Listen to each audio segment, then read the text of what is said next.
Hey everybody, we're out here in nature enjoying the sunrise, which I guess you might say today was very short-lived. We have some serious cloud cover coming through. Let's see if you can take a look. We have a lot of clouds this morning, but we did see the sunrise for about 8 minutes. It was amazing. And so thank you for joining this video series on habit number 1, which is light. And we're talking about the 10 healthy habits of high energy living. And high energy living is something that most people seem to want more of because, like I said, the problem people are having is they're not able to sustain a high level of energy throughout their entire day. And so they don't wake up refreshed because they're not sleeping well. And then they need things like coffee, caffeine, sugar to help them get through. Ooh, look at that. The sun just broke through a little tiny spot in the clouds. This is so amazing. And so they're relying on these other substances to get through their day. So, I have a colleague that, drinks, I think he said like 14 cups of coffee a day. He doesn't even eat breakfast really. He just starts with coffee and goes straight through the day. And I'm like, wow, yes, it's working for you now, but what toll is that taking upon your system? And what are you missing out on in life because you're caffeinated?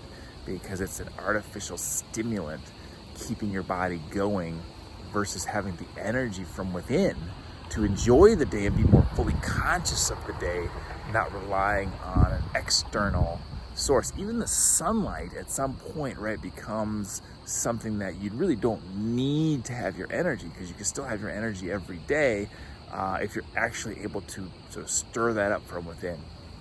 So the light, though, can be a powerful tool that you can leverage to build your energy, starting at the sunrise like we've talked about, and then midday going out and enjoying some vitamin D production by getting the midday heat of the sun.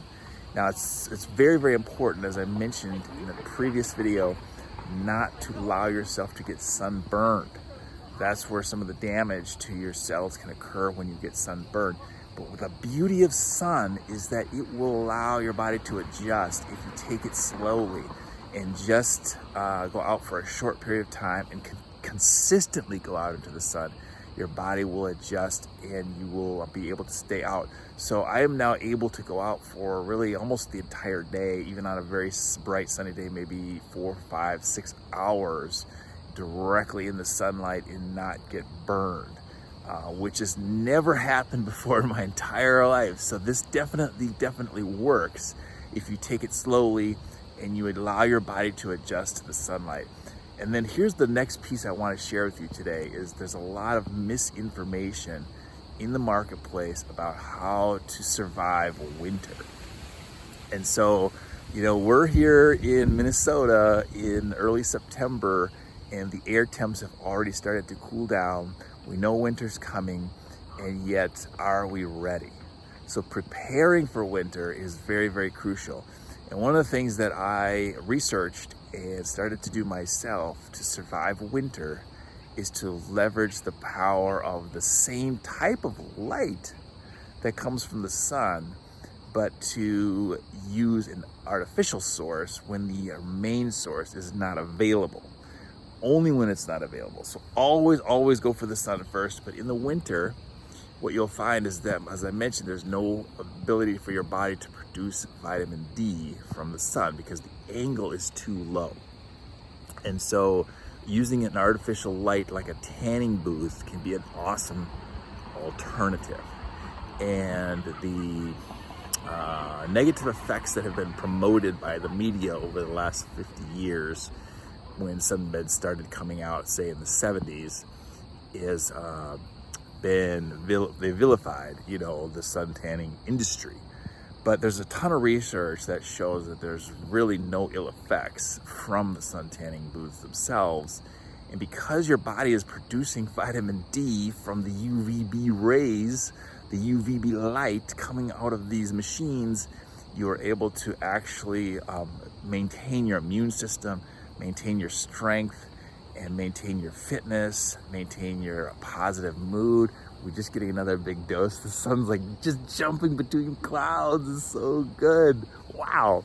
You can see it just got really bright.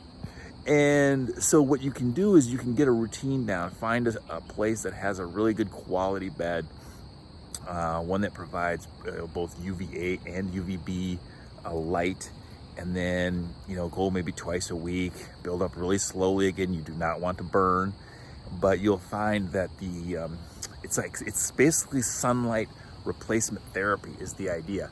And you can just create your own routine that works for you and get a membership at a place. It's not too expensive.